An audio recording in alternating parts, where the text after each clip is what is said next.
to know you guys better, I am wondering who in here are students right now? Any students? Ooh, okay. Other than students of life. Who's already in the technology field, working in the technology field? Oh, you guys make me nervous. No. And who's interested in going into the tech field? And that isn't yet. Awesome. Okay. So this session is about rocking the Geekette career track. My name is Sara Heitkamp. And here is my disclaimer. Give me just a moment here. What is this? Here we go. These, my viewpoints are mine only. They're not on behalf of Best Buy. There's going to be things that I might say that you might agree with, that you might disagree with, but take what you want and leave the rest, and I hope you find the things helpful. I want it to be interactive, so if you want to shout out, that's totally fine. I think it's better that way. So that's my disclaimer. Okay. So first, let's start out with some facts. Phew. I am on call, and that's the same ringtone as the on-call phone. Facts. So let's talk a little bit about how women hold themselves back. In elementary school, girls like science as much as boys do. Girls like there's 66% of girls like science and 68% of boys like science. But perceptions hold them back. When you think of, what's interesting is I was sitting at my daughter, I have a 10-year-old daughter, and I was sitting at her volleyball practice, and there were probably junior high girls sitting there.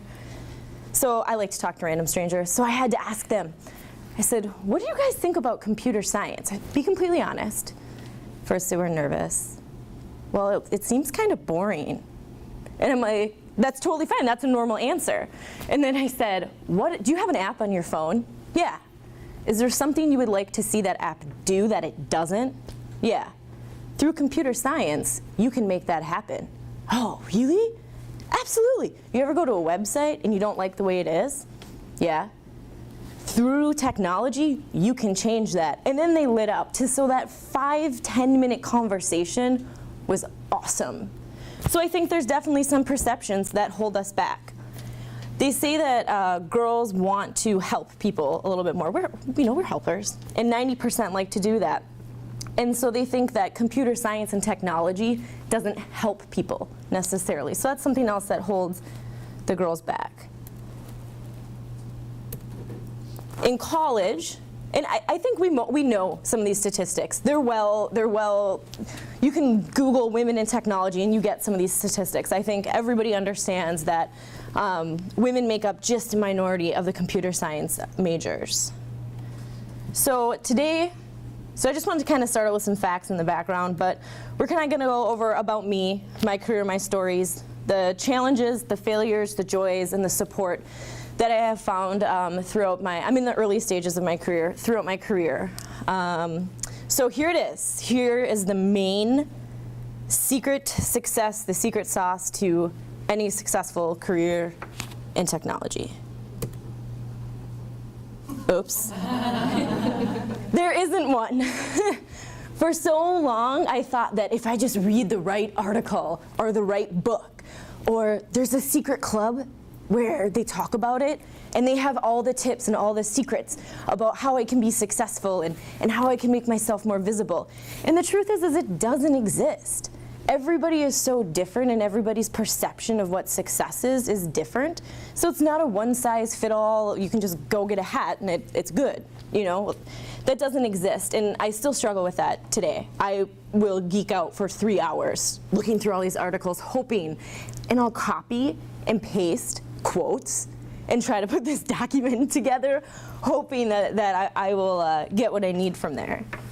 Has anybody else ever done that? Do you guys find yourselves like looking for that secret sauce? How is it going to be successful? Okay. We're understanding. I like it. So again, nope, it doesn't exist. There's no one size fits all. And I think that's great, because I think that brings more diversity in. And I like diversity because it challenges my thoughts. So a little bit about me. I wasn't very good at math in the beginning, And I didn't have a strong interest in technology. I was a sort of a jock growing up, but I was a weird jock because I was also in like jazz band, and I was in plays, and so I went to a really small town, so you could do that. You could be in multiple different things. The only thing I really remember doing is creating this website with like HTML for my high school class, and I would purposely put up controversial trolling comments to get people to start commenting on the website, and we had like the couple of the week and the quote of the week. So I wasn't necessarily interested in tech. How did I land up in technology, in the technology field? Prior, I kind of worked unfulfilling jobs, and I would do research and try to find something to match, and it just didn't happen. And I randomly got a 3-month contract here at Best Buy as a site nanny. Yes, site nanny. Try explaining that on your resume. And literally, I clicked, and manually smoked the website. Manually smoked our website during holiday season. And I was immediately sucked in. I loved it. And I thought, oh, there's got to be a better way to do this. And it was only a 3-month contract, and it required me to work overnights. And I'm a single mom. And my parents were furious. Why would you accept this position? They need to understand you're a single mom. And I'm like, you guys don't understand. This is Best Buy. This is my foot in the door. This technology. I get to try it. And I started to love it. And I remember Christmas Eve, I think I worked like 12 hours. But that was my first step in the door. I loved it. It was a little bit overwhelming. So I got another contract, came back, and then I did user administration. Literally, copy, paste, reset password, copy, paste, reset password. But I continued my growth in my career, and today I am manager of the associate-facing application support team in .com operations. I love my job. I just transitioned to a manager role. Has anybody had that where they went from individual contributor to manager? How did that go? Just validate that it's okay I'm going through like growing pains. That's what I need to hear. Definitely okay. Yeah? Yeah, because they don't really prep you to be a manager. They're like, oh, by the way, now you're going to be a manager, and there's no training on this career development path that you now have to do for other people. Right. It's no longer just about you as an individual, it's now you for these other people. They don't. Bam! Exactly. And what got me to that position is a lot different than the skills I need to succeed in that position. I'm also took on the leadership role for the Women's Employee Network here at Best Buy, so super excited for that. And I'm also the co-ambassador for Geek. And that is an organization, it's offering a platform for aspiring and current women innovators in technology. So we just recently launched here in Twin Cities. Reason why I'm super excited about that is because New York City is the only other area in the United States that has it. Go Minneapolis, go Twin Cities. We're going to continue to grow our vibrant tech scene here. So it started in Berlin. We have Hamburg, New York City, London, Portugal, and Maastricht. More to come on that. And part of the reason why this is so important and where my inspiration comes from is with my 10-year-old daughter. I had read a study that they asked children to draw a picture of a CEO and somebody in technology, and everybody pretty much drew men. So I was like, trust but validate, right? I do sort of like help support stuff, so I trust you, but I'm going to validate. So I did it with my daughter, and she did the same thing.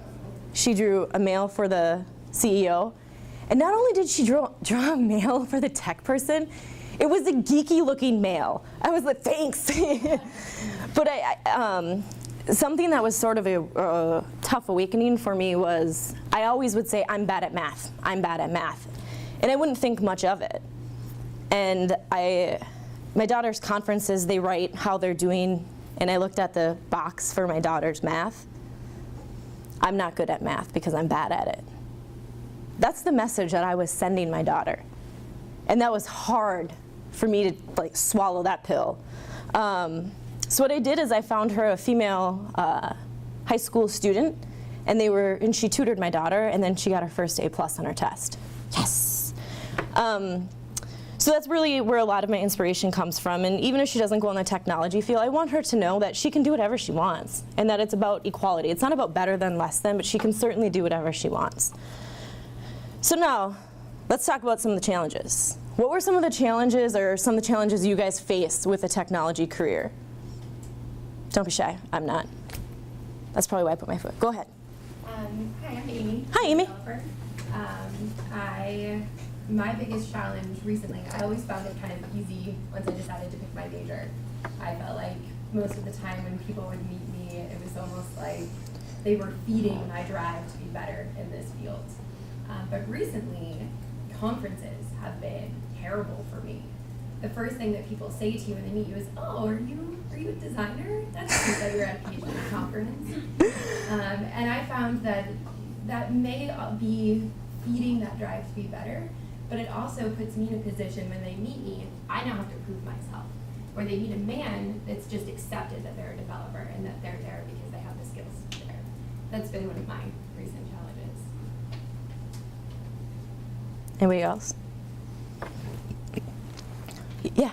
One of the challenges that I've kind of come across is I'm a developer as well, and whenever I develop something, send it for feedback, I'll get, "Oh, that's cute." And I'm like, "It's not cute. It's awesome." So it's just those diminutive adjectives. That's actually a great, fantastic point. How often do we say to girls, and a lot of this, most of you may have already heard. It's just through my lens. This isn't any groundbreaking. I'll be honest. You've probably heard this, but we often say to girls, "Oh, you're so pretty. You're so cute." We say to a guy, "You're all tough." And my daughter is introverted. First of all, I'm extroverted, so that's been interesting. I'm learning to interact with her on a different level. But she is not girly. Okay, she does not go to fancy restaurants because she doesn't like wearing skirts. And apparently that's a requirement for fancy restaurants. And I used to want to dress her in the cute skirts because I wanted to have a fashionista for a daughter. Oh my gosh, she wears mismatched socks, leopard pants, and a Minecraft shirt. And she gets bullied at school because of it. I actually had to transfer schools. And it's tough, because she doesn't want to be that cute girl, and she's not a full-blown tomboy. So it's definitely that it's already existing at that elementary school age, and we'll talk about that a little bit, like how do we fix that solution, right? So even in my house, I deal with that. I don't want to be cute, Mom. So my challenge is, when I first started, I don't have a technical background. So I admire you guys. I'm a little jealous. I would sit in meetings and I would leave and I'd be like, what did they just talk about for the last half hour? They would be saying like all these words like DNS and server blades, and I was, oh my gosh. And I was really unsure of myself at first. I was unsure if I was gonna catch on because technology is so huge. And even today I'm like, I wanna learn how to develop, but I wanna learn about databases. Oh, I'll go read about SQL. So it's such a huge thing, and I will often, as a diminutive, say, well, I'm not technical. Or I even hear people say, well, that person's not technical. And it's, how technical do you have to be to, like, do you have to program for the space shuttle? I mean, I think that I try to be careful when I say that because anybody can be technical. And I don't want to be that one that drives somebody away from trying something new. I'm sometimes guilty of that. Like, I'll admit, sometimes I hear a business person talk about like an architectural thing or how a job works, and I'm like, what are you talking about? You don't know, you're not technical. So I try to not do that. But I used to really take that personal, and I would hold myself back because of that, and I wouldn't speak up in meetings because I didn't think, well, I'm not that technical. So especially in the beginning, I'd ask myself, do I know what I'm doing? Like, click, click, click, am I really sure about this? Because I would hold myself back because I didn't feel like I was technical. And that kind of leads to the next thing. I think I stole this from Pinterest, probably, but I'm an inspirational quote junkie. I love inspirational quotes. Comparison kills. There are certain skill sets that I don't have that make other people successful. And when I compare myself to those other people, it's not ever gonna work out. And there's things that I have and that I can do that other people can't. I can't shut up sometimes. But there's other people who are really good at only providing insight that's valuable. And later on, I'll talk about being visible without being annoying. Does anybody else find themselves comparing sometimes? Yeah. Well, in a corporate environment like you are for your job, that is part of your job. You are compared to your peers in a way that is true. going to continue your career. And what I've found is that we will only see the bad, where other people get laser focused on what they're good at, and that's how they rise to the top. And I feel like I'm a jack of all trades. It sounds like you have various skills that are very useful for this company, and you have to just build those things up and not focus on, well, I didn't architect whatever that guy was talking about. I'm actually really good at getting, you know, the UI done, or getting the support for it, or making sure customers are happy. And instead, you're going right for the thing that you're not good at, and you're just breaking yourself down. It's sort of like the energy, your like thoughts go where energy flows, and if you're seeking out those differences, you're gonna find them, right? And I think I'm one of only female managers on my team, and if I'm seeking out like, the guys don't like me, I'm gonna find things. It's like when I have a crush on a guy, I'm like, well, if he moves his pinky and winks twice, totally means he wants to marry me. Like, I will overanalyze it like you would not believe, because that's what I'm looking for. Or if I'm trying to find research to back up a thought, I will only look at the research that what I'm looking for. But that's a very valid point. Who here has an inbox for emails that's just crazy? I know everybody. Come on, like, it's insane. So what's interesting is I will try to read every email and be like, I want to learn about this. And I have finally told myself I need to focus and be an expert in what I can be in. I can't be an expert in everything. Yeah, don't waste your cycles on the thing that you're not, and don't tell yourself, the self-doubt part, don't tell yourself I'm not good at it and then just don't care about it, but know what your strengths are and go after that. That's what I found has been the most helpful in me. Yeah, so I agree that comparison can kill, but it can also really strengthen the team, right? Because Very true. You recognize what they're good at and what you're good at and how they can complement each other. Exactly, like focusing on my strengths and their strengths. I know, so my background is in electrical engineering. I'm now a project manager for a software company that, like, I don't code. I took a couple coding classes. Java kind of made me want to jump off a bridge, so I didn't go that route. But now I'm working with these developers, and I love them. Like, I love working with software developers in particular. And what's great is that they're good at that, writing the code, architecting that out, logically setting it all up. And where I come in is asking them to step outside of the box, step away from it. How's the user actually going to use it, right? How's that going to fit with the other pieces that are part of the system, and so being able to pull up their strengths and complement with what I've got. Comparison doesn't have to kill. That's a great point. And I think the other thing too is, if I read something and I want to work on it, making sure I have the right team do it and trust that they have the skills to get it done. Or hey, even asking a person that you know who does know that, hey, you want to go to lunch so I can learn a little bit more about this? It is awesome to be able to go to these people that are experts in whatever you want to know more about, and have them sit down and have a conversation with you about one specific piece of it or one side of it. Because as you are around those things, or those different skill sets, or whatever you want to call them, like pieces, you'll learn more and more about them. And in 2, 3, 5, 10 years, you will know those things. Maybe not in a way where you can sit down and actually code or sit down and actually design, but in a way where you can have an intelligent conversation with somebody who does. So that You got something later on in my slide. You ruined that surprise. No, I think you're right. And what has definitely helped me is I've done that a lot. Just sit down with people, and I have never found somebody in tech that has not wanted to share their craft and what they do. I have to say most people in tech are very proud of their work and very willing to share. And it helps me understand, especially because part of my role is supporting people, it helps me understand where they're coming from and seeing things from their viewpoint. Because it's very easy for me to be like, your issue's not that big, But now I understand that they're getting pressure from maybe an outside source. And even in previous jobs, I wouldn't look outside of myself. It might have been my immaturity, but I think you're right. When I sit and have those conversations, I get to see things from their viewpoint. And the other thing I like that you said is that sometimes comparison can be good, and where I think this comes in. Has anybody, who plays sports in here? Has anybody ever played sports, right? Did you ever have that time where you were a pretty good team and you played the really crappy team and you dropped down to their level, right? But then you played a really good team and you played the best game you've ever played in your life. You still might have lost, but you played the best game. I'm a really big believer in energy.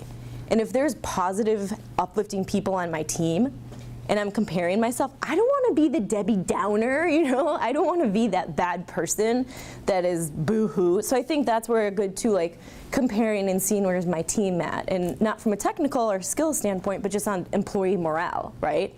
Even with my friends, you know, who am I surrounding myself with? So I think we already kind of covered self-doubt. And I'm slowly learning to trust my intuition and that it's okay to be wrong. I think what can sometimes be hard is it damages credibility. Sometimes people might say, well, you were wrong in that meeting, but at the same time, I'm willing to take those risks. And then I put help really, really small. Because sometimes we create an environment where it's not okay to ask for help.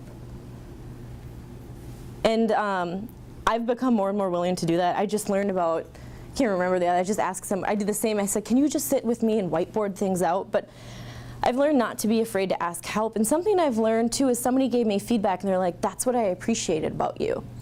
The one caution that I would say when I ask for help, unless I'm kind of lazy that day, I typically say, these are the things I've done first, but here's where I'm stuck. So I'm not that person that's like, help, well, what have you done? Nothing.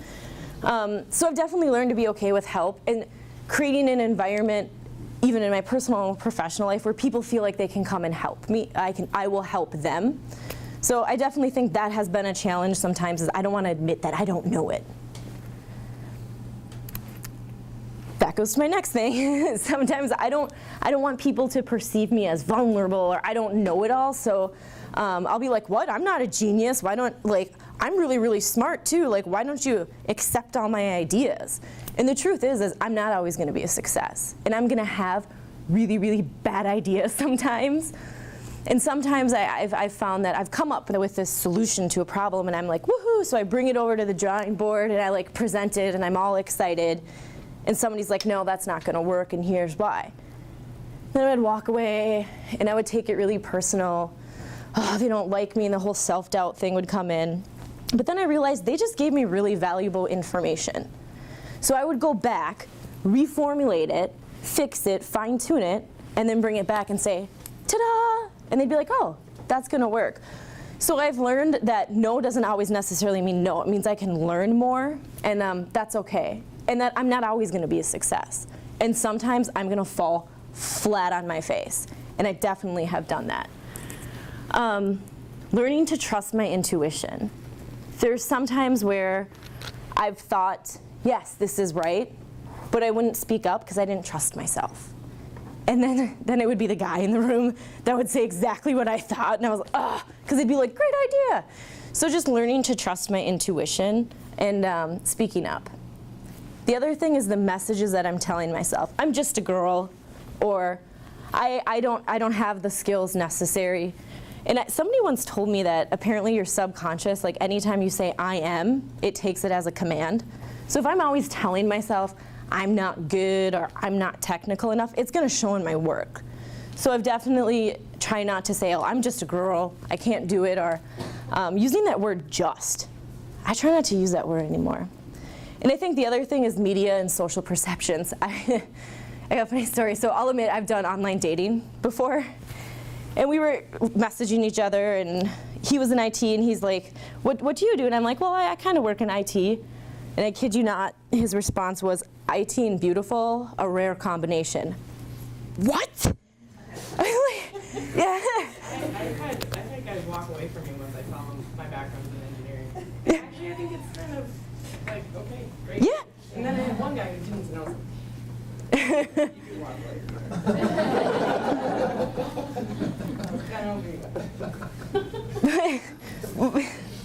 There certainly are media and social perceptions of what people in IT are. And the thing is, it's like technology is such, I mean, you can be a business analyst, you can be a programmer, you can be a project manager. So how can you stereotype across that huge group of people? But I think later on I'll talk a little bit about, as a solution to that, what we can do. Another challenge for me is I tend to be really direct. That's where the RAR comes in. So I have to learn to channel my energy. And I've gotten in trouble. I definitely have gotten in trouble before, and it's interesting. They talked about, I went to Grace Hopper, and they talked about this. Sheryl Sandberg said that she had a guy come up to her, and he said, I didn't read your book, which was kind of an awkward way to start a conversation. But his story was that he had somebody come to him about a female employee and say, well, she was being abrasive or defensive, and this is what she said. But then I asked myself, interesting. I'm going to go back to the person that reported that and say, if a man said the same thing, would you think it was aggressive? And the guy said, no. And then this manager that was talking to Cheryl said, normally I would have written her up and said, you're being aggressive. But I think that's a very interesting concept. If I say the same thing that a guy says, am I coming off aggressive? I definitely have to learn to channel my energy, and I'll talk. I have a great mentor, and she definitely gave me some really good advice for that.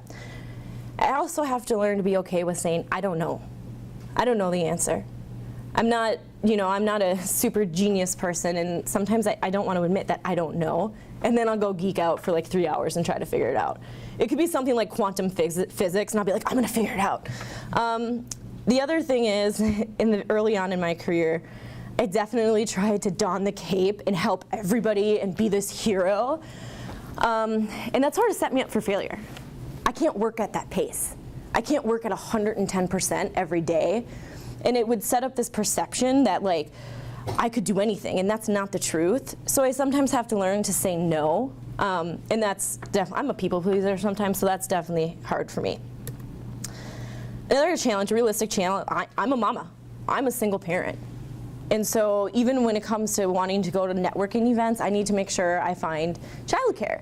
And then I'm there, and then I feel guilty because I'm not spending time with my daughter. And my job is quite demanding. Thankfully, I love my job, but it can be hard when I'm like, I'll be there in a minute to cuddle with her, and I go in there and she's already asleep.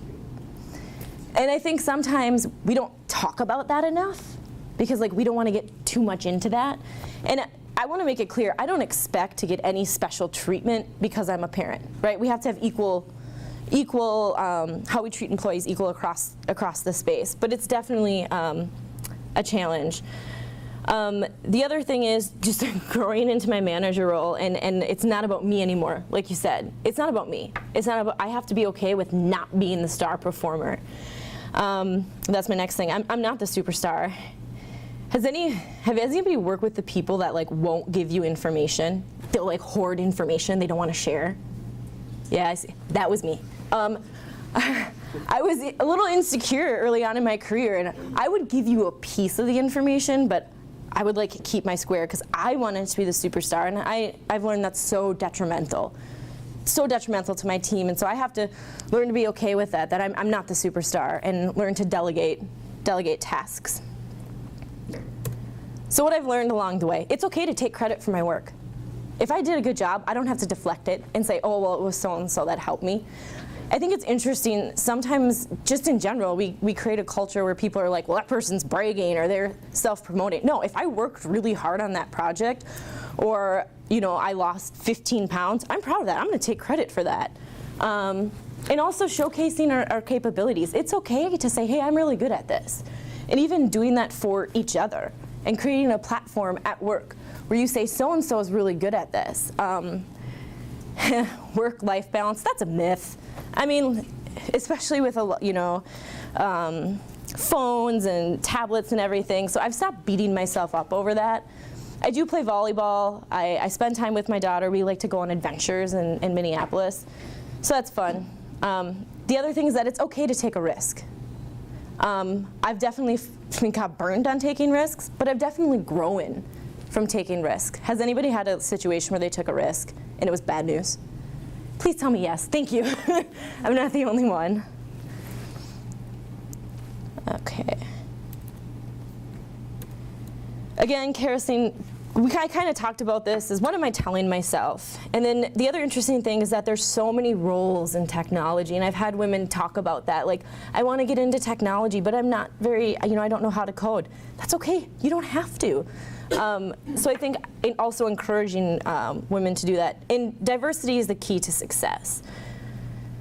I have met some really cool people that have changed my perceptions. I was so like, no, this is the way it is. And actually a taxi cab driver did. My first taxi cab, which is, I'm 28 years old, and I took my first taxi cab ride this year. He completely changed the way that I looked at things. He was from Somalia, and he shared what was going on over there, and I was just blown away. And it was very interesting. So I love diversity because it challenges the way I think. And here's the other thing that I struggle with too, is being visible without being annoying. I want to be that person in the meeting, like, I know the answer, I know the answer. Do you remember in elementary school where the teacher would purposely not call on you because you were the kid that always had your hand up? That's me. So learning to be visible without being annoying, and I try to ask myself, am I adding value? Again, some of this is common sense, like, how am I showing up? And I must have focus. Sometimes I definitely lose focus. Something that's very important to me, near and dear to my heart, is mentorship. And this year I was able to find an amazing female mentor, and I have a male mentor that has more of a technical background.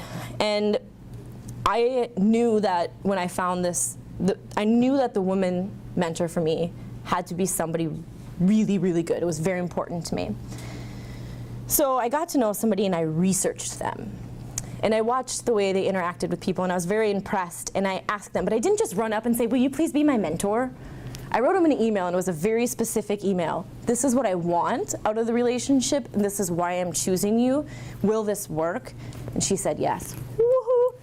The other thing to keep in mind is knowing how much time your mentor can spend with you. If you're somebody that needs to meet with somebody weekly, I wouldn't suggest going to somebody who can't fulfill that. My mentor happens to be a CFO, so she can't meet with me every single week, and I'm okay with that. But I've learned an incredible amount from her, and just exchanging stories. It's been so empowering. The other thing is sponsorship. So where that's a little bit different is a sponsorship is going to champion and advocate for me and have the power to get me to the next job, and sort of places a bet on you and believes that I have the juice to get it done. And I also have a person that sort of sponsors me, and I got to go to Grace Hopper, and he was the one who got me to go, and I didn't find out from him. I found out over Skype, and I started dancing and everything, and I realized my neighbor was outside and saw me do that.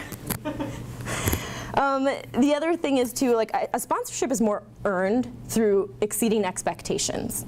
So this kind of happened naturally. Who in here has a mentor or a sponsor? But it's definitely been pretty amazing for me. And I also sort of have my little board of directors that I go to, because I can get stuck in my head and I can justify anything, like, I need to spend $200 at Target, like, I have to have that rug. So it's nice to have a board of directors to bring me back. I'm gonna kind of hurry up because I'm running out of time here. What I've learned along the way, there are supportive men in technology, without a doubt. I work with some amazing men that are always willing to share information with me. I'm very fortunate for that. And again, this goes back for looking at the differences. If you're looking for that, that's what you're gonna find. There is room in the tech world for women, even at a leadership level. I used to be that one that, like, this is my square. There's no more room for another woman. This is my square. And that's not true. There's lots of room. And again, there's many, many roles. So some of the joys, it's really exciting. I love it. I'm never gonna stop learning. I think that when you think you know it all, that's the minute you stop learning. And we get to be role models. That's kind of scary at the same time, but that's really awesome. I get to be a role model for my daughter and her friends and show them how cool technology is. And even as a human being, just being a role model. And being able to jump in and have a supportive community has been so awesome. And to your point, I set up coffees with people. It's really convenient that we have a Caribou here. Tech.mn has a great calendar. I've reached out. After I went to Grace Hopper, I reached out to my friend over in Berlin who did the Geekettes. And I said, what would you think about doing it in the Twin Cities? And that's kind of how it got started over here, and there's more to come on that. And I get to be a part of the solution. You know, it's easy to be a part of the problem. I can talk about the problem all day. It's harder to be a part of the solution, and that's where I want to be. I want to be in the solution. I can give you statistics and facts all day about how there's a gap in women in technology, but I want to be a part of the solution.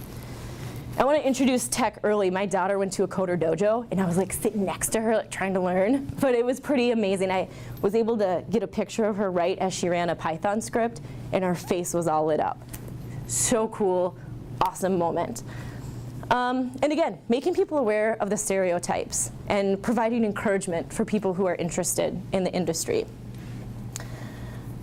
Pardon me. There it is.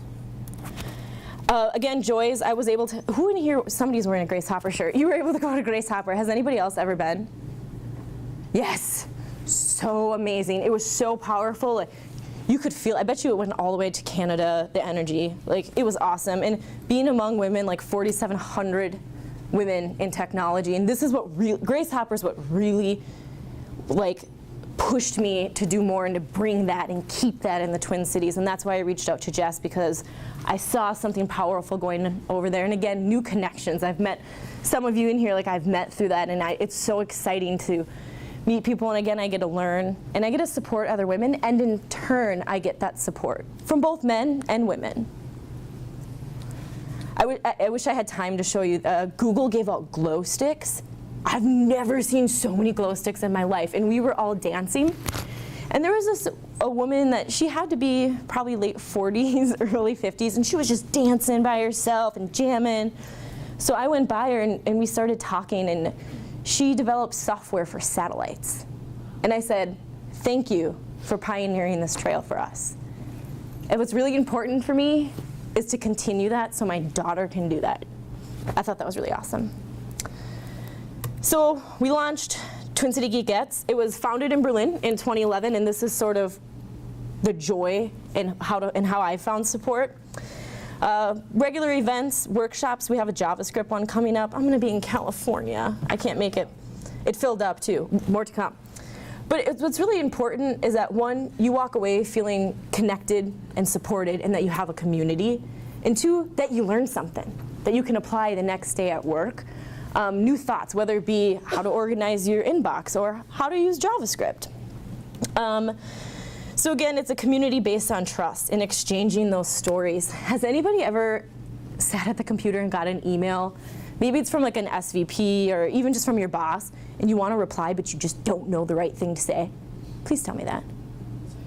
There's all these little random rules in corporate America. Like, I've heard too, like some people are like, the order that you put the email to can make a difference. And sometimes I will get so frozen because I'm like, I don't want to offend anybody. But then I can go talk to somebody and say, what did you do in this situation? And I can hear a real life experience, and then I can connect with the person. That's so powerful.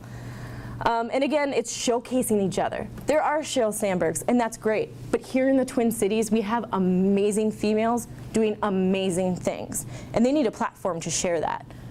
So that's a little bit about Geekettes. I'm pretty excited, and you don't have to be, sometimes women are like, well, I'm not in technology, and I'm like, you don't have to be necessarily a programmer or an architect person. If you're a digital marketer, excuse me, or a business person, that's fine. We want to hear your perspective.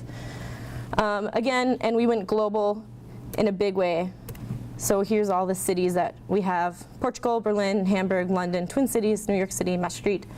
In June, I am going to Berlin. I booked my tickets yesterday.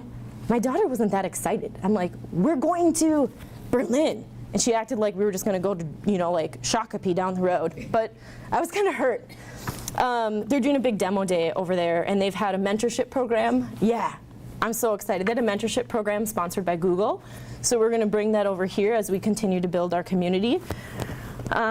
You can go to geekettes.io, and there's information about membership, and that's just so you can get access to our private Facebook group. We don't want people, we want somewhere safe where women can talk with each other. But that's been some of my joys and my little story about where I am, and I'm continuing to grow, and I'm having a little bit of growing pains here and there. Any Other things people want to add? Questions? There's Scott. Yes. I have more of an observation and a question for the group and the women here who are involved in technology. So I'm a parent of 2 daughters. I happen to work in the technical world myself, or supporting technical entrepreneurs, but I'm thrilled to get more exposure to that world for them.